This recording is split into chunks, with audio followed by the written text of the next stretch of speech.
aniga waxna waa qanacsanahay waxna igama hadlaan waxna iga hadlaamayaan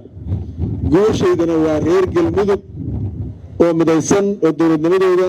hore u socoto oo horumarkooda hore u socdo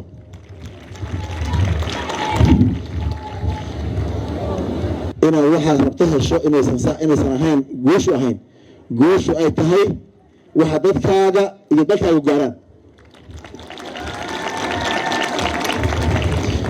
haddaad adigu mansab helaysid ama wax kale helaysid waxaasina ay dhibaato keeni karaan oo ama ay galmudug u keeni karaan ama ay qaranka u keeni karaan taasi guul baahan guul waxaa ah wixii aad ku badbaadiso ama aad ku qaadato go'aan inaad danta gaarka ah gadaal marto danta guudna soo hormarto